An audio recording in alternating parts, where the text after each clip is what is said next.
Kampala sesi tuyingire omwaka omupya mu National Prayer Day. Teri kyakulwanyisa omulabe ekyawesa okulwana naawe ekirabo omukisa.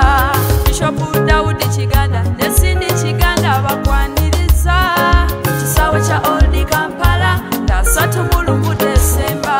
Kale mukulike karantini batia tanuke twawona loko dawuni muje tulangirile ku mwaka ebipya. Abakumba musale abaradde muwonyezebwe twakoyo obupangisa olangirire tuzimba wanonya jona amalira omwaka bakubalala wuliriza byange.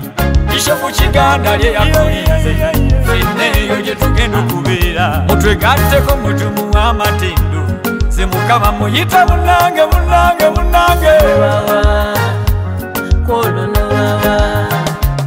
jangu ebyakulema okusaba obw'omuntu bikwate wamu. Jangu tunonye Katonda tutambule naye mu mwaka omupya.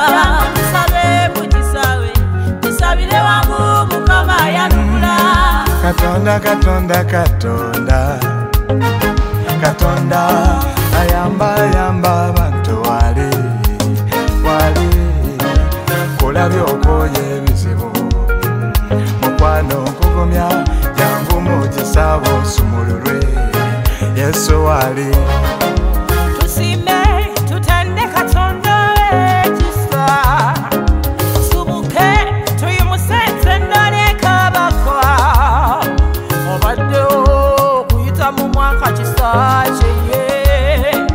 Tusime akole ebikolo tumwebase Kati tuwulira abantu bonna nga 3 Desemba tugenda kuba mu kisaawe Old Kampala sesi tuyingire omwaka omupya mu National Prayer Day. Teri kyakulwanyisa omulabe ekyawesa okulwana naawe ekirabo omukisa.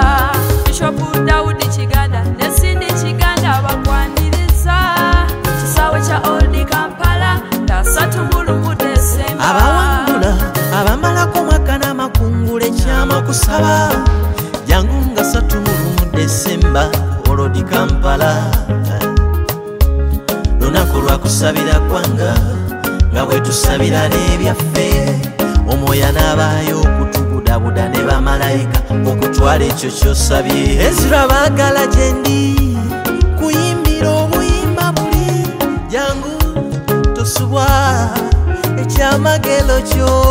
Tulweyune luno lunaku tulindirire liriba ssanyu katukunge abato n'abakadde ffenna liriba ssanyu. Old Kampala anaddamu essaala oyo Mukama naddamu essaala. Old Kampala siganya kaba naye Mukama naddamu essaala. Kati mujje joyimba yita mugweyo Old Kampala nga 3 Desemba. Ekyo ekifo kiri kimu awanaabeera okusumululwa mwana wa taata tolusumwa.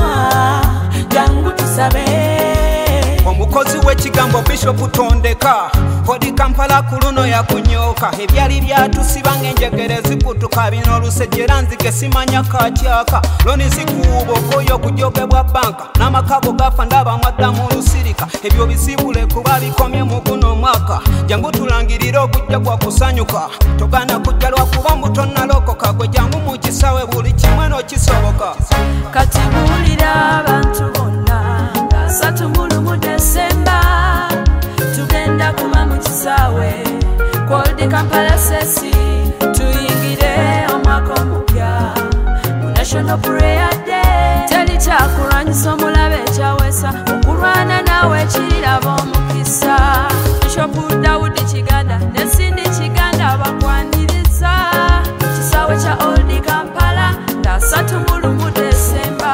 Bamasaba mwisi nimweze ku kisaawe. Bishop Kiganda bayingire ni mayi Cindy badami nimweze balwale nimweze kwisaye. Mujje mwe n'abakoye